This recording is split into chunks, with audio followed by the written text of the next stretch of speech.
अगर आरसीबी पर लगा बैन तो खिलाड़ियों का क्या होगा, आरसीबी की बैन की कंडीशंस क्या होगी, आज इस वीडियो में डिटेल में बताएंगे। नमस्कार दोस्तों, मैं यश तिवारी, आप देख रहे हैं क्रिकेट फटाफट का 1514वां एपिसोड। आज 10 जून की तारीख है और रोज की तरह आज भी आईपीएल को लेकर दिन भर की 10 बड़ी रिपोर्ट, बड़ी खबरें आपकी स्क्रीन पर हम परोसेंगे। एंड तक वीडियो को देखिए, लाइक और शेयर जरूर कीजिए। आईपीएल की हर खबर, हर रिपोर्ट, हर रोज सबसे पहले देते हैं। चैनल को अभी तक सब्सक्राइब नहीं किया तो सब्सक्राइब का बटन भी नीचे फटाफट हिट कर दो, बेल आइकन दबा दो। चलिए दोस्तों, शुरुआत कर लेते हैं इस वीडियो की आज दिन भर की पहली बड़ी रिपोर्ट के साथ। तो ये खबर दोस्तों निकल कर आ रही है बीसीसीआई के हवाले से। बीसीसीआई कब फैसला बीसीसीआई की क्या प्लानिंग है रॉयल चैलेंजर्स बेंगलोर वाले केस में, उसको लेकर एक बड़ी न्यूज सामने आई है। खबर दोस्तों यह है कि बीसीसीआई ने पुलिस इन्वेस्टिगेशन की रिपोर्ट आने तक का इंतजार किया है। पुलिस इन्वेस्टिगेशन की रिपोर्ट कोर्ट में पेश होगी और कोर्ट इस पर अंतिम जुर्माना या फैसला सुनाएगी और उसके बाद बीसीसीआई एक्शन लेगी। दरअसल दोस्तों साल 2013 वाले केस में भी ऐसा ही हुआ था। सुप्रीम कोर्ट ने कमेटी बनाई थी जिसके बाद जो आरोप है वो तय हुए थे। 2 साल का समय लगा था और उसके बाद 2015 में चेन्नई सुपर किंग्स और राजस्थान रॉयल्स की टीम के ऊपर बैन लगा था।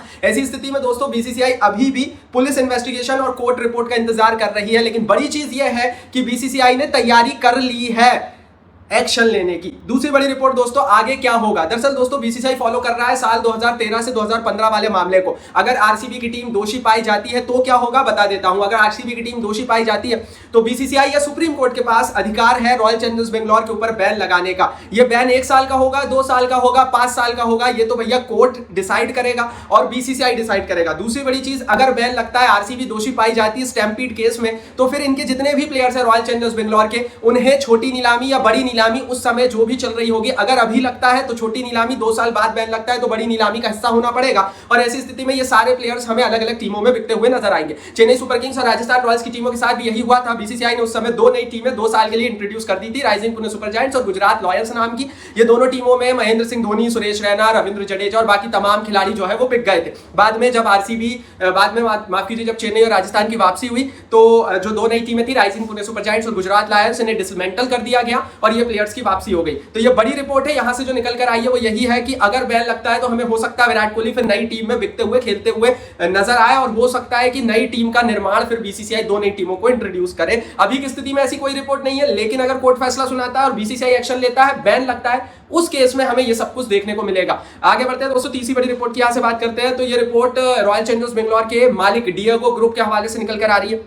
डिएगो ग्रुप के पास हिस्सेदारी थी रॉयल चैलेंजर्स बेंगलोर की टीम में। डिएगो ग्रुप एक एल्कोहलिक और स्पिरिट बनाने वाली कंपनी है और इन्होंने रॉयल चैलेंजर्स बेंगलोर की टीम में हिस्सेदारी लेकर रखी थी। ये भारत की कंपनी नहीं है। रिपोर्ट यह है कि आरसीबी की जीत के बाद आरसीबी की वैल्यू बढ़ गई है। रिपोर्ट यह है कि $2 बिलियन 18,000 करोड़ रुपए में डिएगो ग्रुप अपनी हिस्सेदारी बेच सकता है। कहीं डिएगो ग्रुप को यह डर ना लग रहा हो कि आरसीबी पर बैन लगेगा, एंड दैट्स व्हाई कहीं वो ऐसा फैसला ना ले रहा हो। डिएगो ग्रुप ने यह हिस्सेदारी किंगफिशर के मालिकों से खरीदी थी। विजय माल्या जब भाग कर गए थे भारत से तो उन्होंने अपनी हिस्सेदारी कई लोगों को बांटी थी, जिसमें डिएगो ग्रुप भी एक ग्रुप था। अब डिएगो ग्रुप जो है वो बेचने की तैयारी कर रहा है, वो भी उस मौके पर जब हम देख रहे हैं कि आरसीबी पर बैन लग सकता है। ये कुछ ना कुछ तो भैया सुगबुगाहट दे रहा है। कहीं अंदर खाने से ऐसा ना हो गया हो कि डिएगो ग्रुप को पता लग गया हो कि भैया क्या बैन ना लग जाए। अगर फैसला होता है तो बैन लगने के चांसेस अच्छे खासे बताए जा रहे हैं, क्योंकि स्टैम्पीड में कई लोगों की मृत्यु हुई है जो कि एक्सेप्टेबल नहीं। तो ऐसी कंडीशन में दोस्तों तीसरी बड़ी रिपोर्ट डिएगो ग्रुप को लेकर।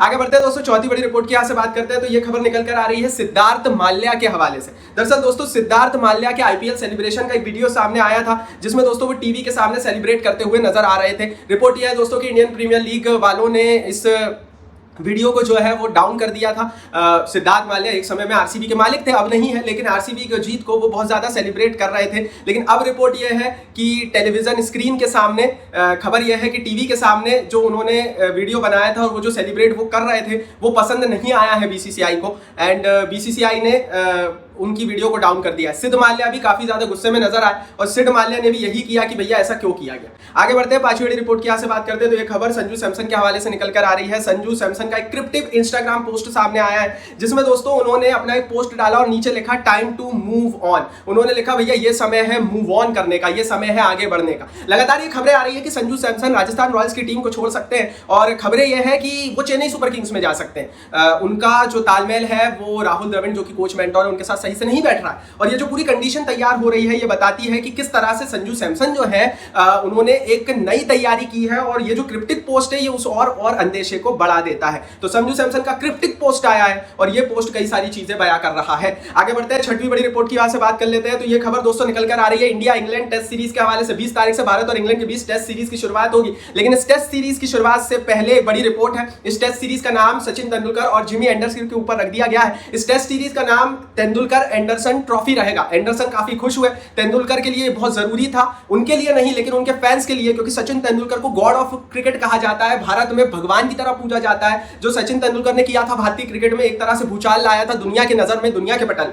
और ऐसी कंडीशन में उनके नाम से एक सीरीज होना है बड़ी बात है। इससे पहले हमें पता है कि ऑस्ट्रेलिया में जब भारत जाकर सीरीज खेलता है तो उसे बॉर्डर गावस्कर ट्रॉफी कहा जाता है। बॉर्डर गावस्कर ट्रॉफी ऑस्ट्रेलिया में भी होती है, भारत में भी होती है, जो कि one of the Australian great Allan Border और भारत के one of the greatest cricketer Sunil Gavaskar के नामों पर रखी गई है। अब ये नया नाम है, और क्योंकि इंग्लैंड के साथ लगभग हम हर साल देखते हैं भारत एक टेस्ट सीरीज खेलता है, इंग्लैंड की धरती पर ये टेस्ट सीरीज होती है जो कि काफी इंटरेस्टिंग होती है, इसलिए ये नाम बहुत ज्यादा सूट करता है। आगे बढ़ते हैं दोस्तों, यहाँ से बात कर लेते हैं दिन भर की 7वीं बड़ी खबर की। तो केकेआर को नया कप्तान मिलेगा, केकेआर के इंटरनल सोर्सेस के हवाले से बड़ी रिपोर्ट है। साल 2026 के आईपीएल में केकेआर की टीम कुछ बड़ा करने की तैयारी कर रही है। नीलामी में केकेआर का टारगेट कप्तान होगा। रिपोर्ट यह है कि अजिंक्य रहाणे की कप्तानी से केकेआर का मैनेजमेंट खुश नहीं। मेरा मानना यह है कि सबसे पहले तो केकेआर के मैनेजमेंट को हटाओ भाई।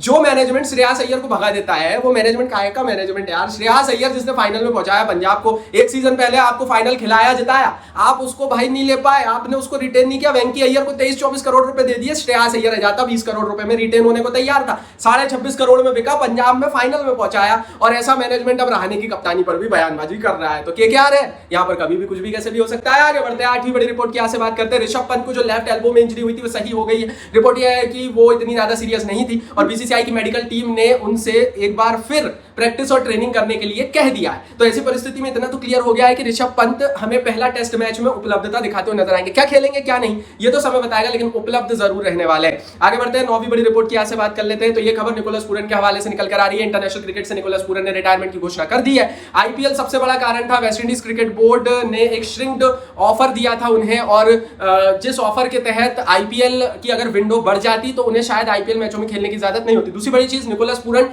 दुनिया भर की टी20 लीगों में खेलते हुए नजर आ रहा है, और अगर वो वेस्ट इंडीज क्रिकेट बोर्ड के सेंट्रल कॉन्ट्रैक्ट का हिस्सा बने रहते तो वो दुनिया भर की कई लीगों में नहीं खेल पाते।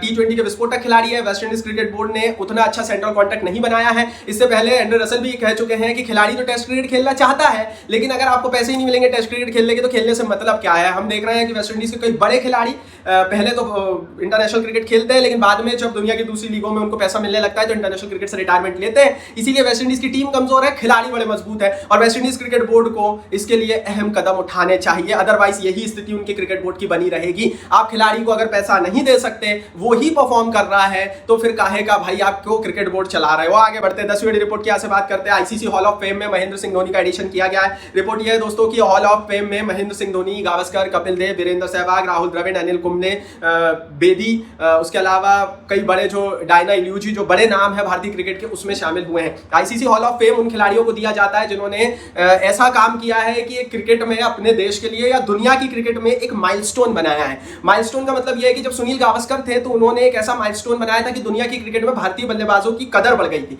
जब बेदी थे तो उन्होंने भारतीय क्रिकेट को दुनिया के पटल पर लाया था और दुनिया से लड़ाया था। जब कपिल देव थे तो उन्होंने एक बहुत बड़ा खिताब भारत को 83 का वर्ल्ड कप जिताया था। वीरेंद्र सहवाग ने भारतीय नहीं दुनिया की क्रिकेट के खेलने के नजरिए को बदल दिया, एग्रेसिव क्रिकेट में कन्वर्ट कर दिया। उसी तरह से राहुल द्रविड़ ने बताया कि किस तरह से दुनिया की क्रिकेट में टेस्ट क्रिकेट की भूमिका, और अब महेंद्र सिंह धोनी ने कप्तानी में माइलस्टोन बनाया। दैट्स व्हाई उनको हॉल ऑफ फेम दिया गया है, धोनी के लिए लायक बनता है। तो ये थी भैया दिन भर की 10 बड़ी रिपोर्ट।